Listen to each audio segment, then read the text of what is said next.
are racist. I do not believe that owners are racist, but I do believe that owners are racially insensitive, racially ignorant, and have a definite racial preference based upon their history. Jerry Jones, last time I checked, has made 37 coaching hires, head coach, offensive, defensive coordinators. Only 4 of those have been black. I don't think that's a coincidence. Think about this. Jerry Jones was a captain of an Arkansas football team in 1968. That team was not integrated. And now a photo from 1957 has surfaced where Jerry Jones has stopped the integration, or at least tried to stop the integration of his own high school. You all, this is no small deal.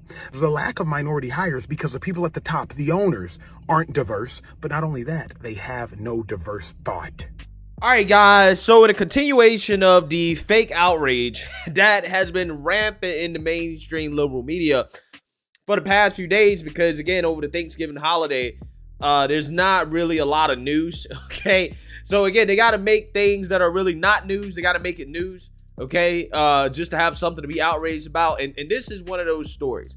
As the Washington Post published this piece here about Jerry Jones and how he helped transform the NFL, except all of that doesn't matter because he has yet to hire a black head coach. Now, this comes as all of us should know how people in the NFL and the woke race hustlers in the mainstream liberal media have been complaining about how the NFL doesn't have enough black head coaches. Okay, these are the same people who have nothing to say about how the NFL disproportionately lacks white players, right?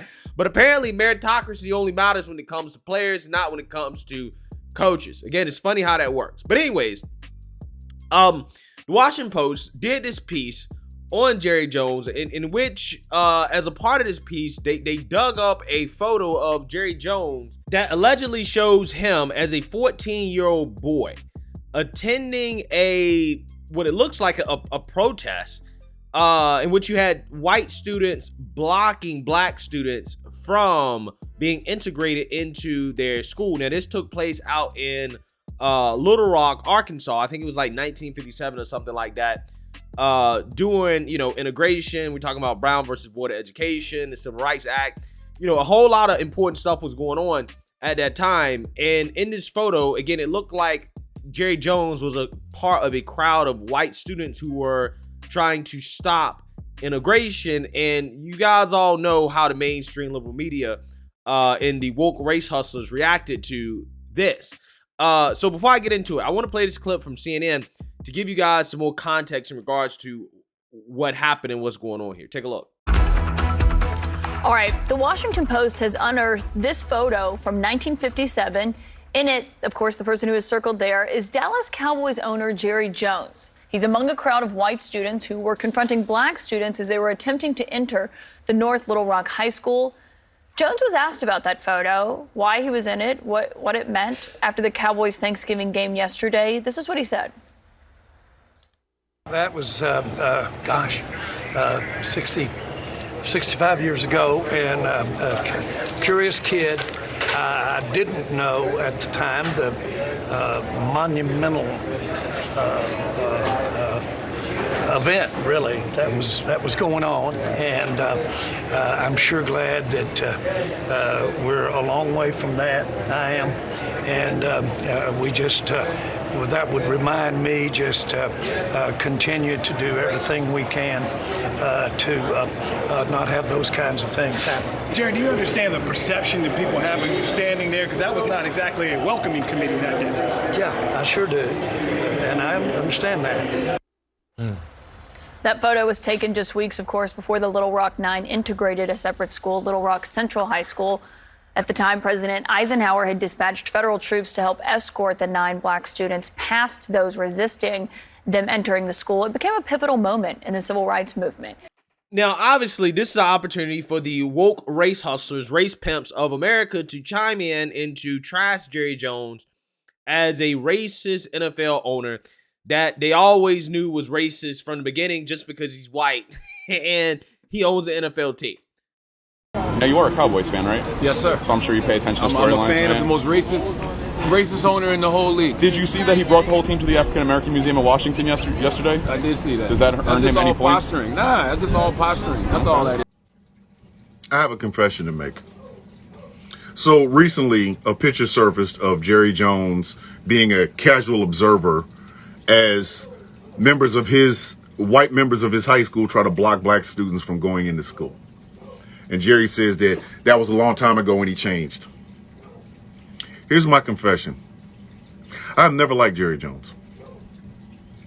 Because Jerry Jones gives me the vibe of a fucking plantation owner, and I can't stop not seeing it. I can't. Him and that owner of the Texans, the one that died, they both give off Calvin Candy, Big Daddy plantation vibes, and I don't know why. Like, I'm sure Jerry Jones uses the N-word routinely. And I'm not talking about back in the day when he was younger. I'm talking about right now when he goes to the combine. When he drafts black players, he uses it. Look at that buck run. He got 4.45. He gonna get us another Super Bowl. You better draft that Negro. Like, he just gives me that vibe, and I don't know why. It's like when he fired Jimmy Johnson, I always felt like he was like, Jimmy's getting too close to the Negros. So he brought in Barry Switzer, and then I really felt like, oh, this is some bullshit right here.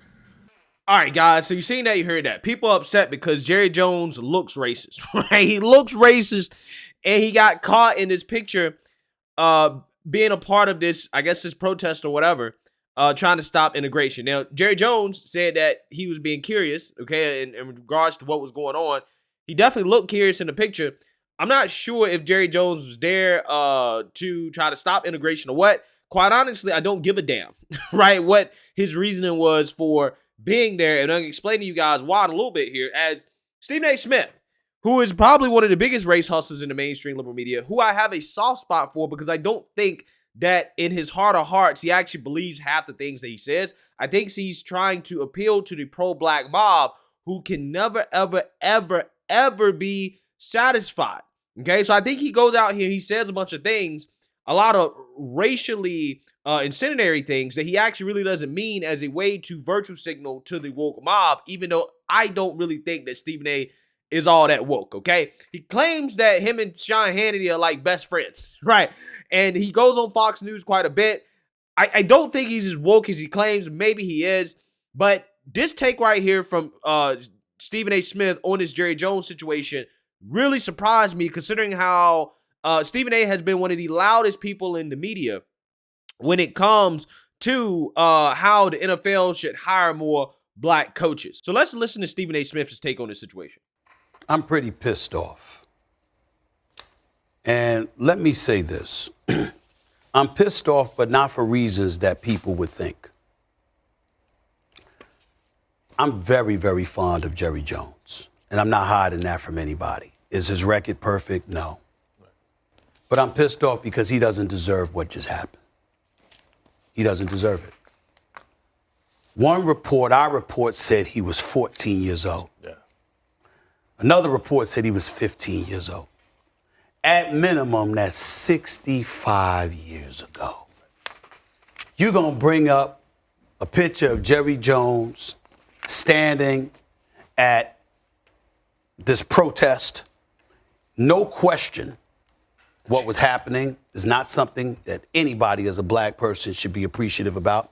We had 6 students at that particular North Little Rock High School that was trying to desegregate the school. No one should be okay with it. Nobody should be okay with that. Regardless of race. We understand that. We get all of that. We also understand what we as black people and as black folks, black men have to deal with. And by the way, to some degree, we still deal with a lot of things, and we all know it. Mm-hmm. Racism is alive and well. Bigotry and prejudice is alive and well. We get all of that. But you're going to bring up a photo of him when he was 14, 15 years old, 65 or 66 years ago. This is where cancer culture gets into the mix, and you're making an attempt to eradicate him, what he stands for, and all he has done. And by the way, I don't have a problem with the photo. I don't have a problem. If he was 30, 35, 40 years old, that's different. Right. 14, 15 years old. 14, 15 years old. Right. But we're going to lean on somebody when he was 14, born and raised in the South, and we're going to pick it up 66 years later to say, you know something? Yeah. You ain't hire a black coach. I think that's pretty low. I really, really do. I think that part is pretty low. If he were an adult, that would be different. But a 14, 15-year-old kid raised in the South who literally is just standing there looking, and we use that to bring up in the year 2022. Oh, this is where you are. You got to explain this. You ready to explain what you did when you were 14? Yeah, so again, a rare W for Stephen A. Smith. Rare W, okay? I'm super surprised by this take considering how this guy has been the #1 crusader for black head coaches in the NBA and the NFL, okay? And that's where this all started is Jerry Jones getting criticism for not hiring enough black head coaches, okay? Again, they criticize him for having all white quarterbacks until Dak Prescott, right? In which, again, Dak has been the quarterback for the Dallas Cowboys for quite some time now, and Jerry Jones hasn't replaced him, even though I don't think that Dak the whole time has necessarily played well, right? He has not went out of his way to try to replace Dak, right? And again, they want to paint Jerry Jones as again, some type of flaming racist, and I just don't think that's the case, especially considering how if you ever listen to these guys that actually played for Jerry Jones, they love Jerry Jones. Like, they absolutely love Jerry Jones. I mean, listen to this story right here from Adam Pac-Man Jones, who is a very troubled NFL player, in his conversation that he had with Jerry Jones. I went to Dallas after my suspension, and Jerry told me, he said, hey, man, come here, let me tell you something.